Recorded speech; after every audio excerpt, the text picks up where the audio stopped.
Ok, on parle rangement. Hier, j'ai fait un post sur le rangement en rapport avec les affaires professionnelles, en rapport avec la carrière, en rapport avec le secteur nord. Ce qu'il faut comprendre, c'est qu'il est bien entendu que vous êtes artiste, vous avez un atelier, vous avez transformé le garage, vous avez transformé une pièce où vous donnez libre cours à votre activité de scrapbook, de peinture. Il est bien évident que cette pièce ne va pas être totalement rangée, ordonnée chaque jour et chaque soir. Ça donne libre cours à la créativité, ça donne libre cours à l'imagination, et une pièce dans laquelle on crée, il est bien évident qu'elle ne va certainement pas être rangée au cordeau. C'est juste ce que je voulais hier et ce que j'ai fait sur un post de réseau social qui a déchaîné un petit peu les passions.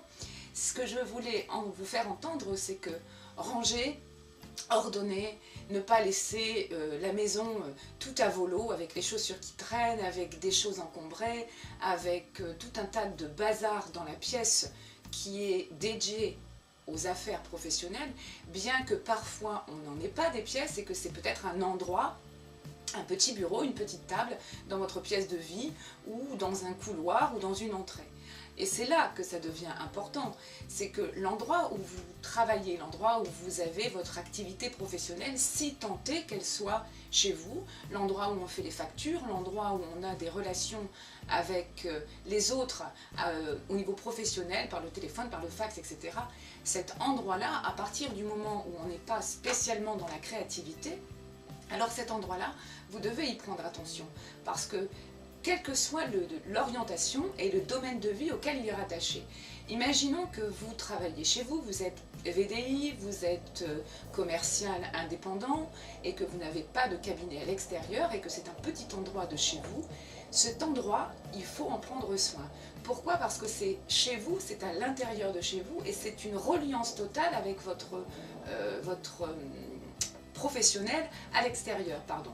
Ce que ça signifie, c'est que si vous laissez effectivement traîner les papiers, si ça s'encombre, si de jour en jour ça s'accumule, vous avez de la poussière, rien n'est rangé sur le bureau, et que ce domaine-là, par exemple, est rattaché au sud-ouest, on va parler de ça, votre bureau est placé au sud-ouest, c'est-à-dire la relation des partenariats en termes professionnels, et les relations du couple, les relations amoureuses.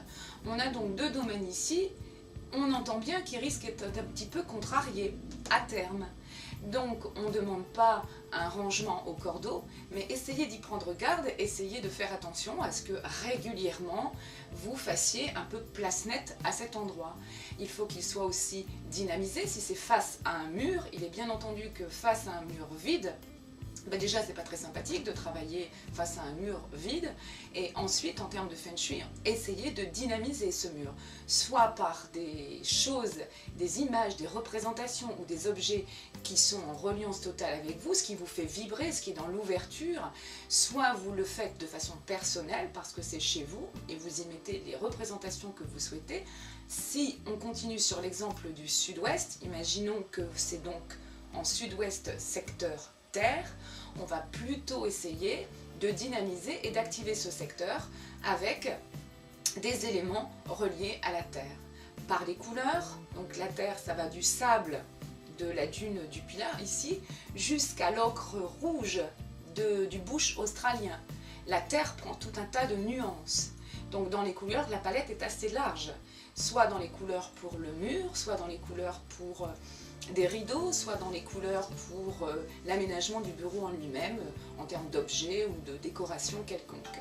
Si effectivement la terre produit le métal, puisque de la terre on extrait le minerai, le métal, alors la terre est parent du métal. Ce qui signifie que on peut tout à fait aussi y apporter des éléments métal par les couleurs, par les formes ou par les matières. D'où l'endroit d'un ordinateur, d'où l'endroit d'un fax, d'où l'endroit d'un téléphone qui est justifié. Mais si par exemple, on continue toujours l'exemple sur le sud-ouest, votre petit bureau, votre petite table est placée en sud-ouest, élément terre, donc on va faire un petit peu attention à tout ça. Et puis, je répète, sur le mur, si c'est face à un mur, puisqu'il est mieux de mettre un bureau en position de président, mais dans les espaces où on vit actuellement, ben, c'est pas toujours évident de mettre son bureau en position de président et en position de commandement. Non, c'est pas évident. Alors à ce moment-là, on fait donc attention déjà à son siège, on essaye d'avoir un dosseret, ce qu'on appelle en Feng Shui la tortue, la carapace, le dosseret qui protège, et puis au niveau des lombaires, c'est quand même un petit peu plus sympathique, déjà c'est mieux, c'est aussi du bon sens, hein, Feng Shui, donc voilà. Et puis en face, vous allez essayer de réfléchir à ce qui vous fait un petit peu vibrer, ce que vous avez envie dans votre travail. C'est aussi le sud-ouest, on continue sur cet exemple, hein, mais vous ferez juste attention où se trouve, prêtez une attention où se trouve votre petite place de bureau, votre petit endroit professionnel où vous travaillez. Faites attention à l'endroit où il se trouve. Est-ce qu'il est au sud-ouest? Est-ce qu'il est en carrière? Est-ce qu'il est en est, santé-famille? Est-ce qu'il est en soutien bienfaiteur? Faites attention et réfléchissez un petit peu. Satellisez-vous un peu de cet endroit en observation, en observateur extérieur, et observez cet endroit. Regardez comment il est. Et c'est là qu'il va falloir un petit peu dynamiser. Si vous voulez dynamiser aussi votre secteur professionnel, on va activer ce secteur-là en fonction du domaine correspondant. Voilà, donc je referai une autre petite vidéo à ce propos en fonction des différents secteurs. À bientôt!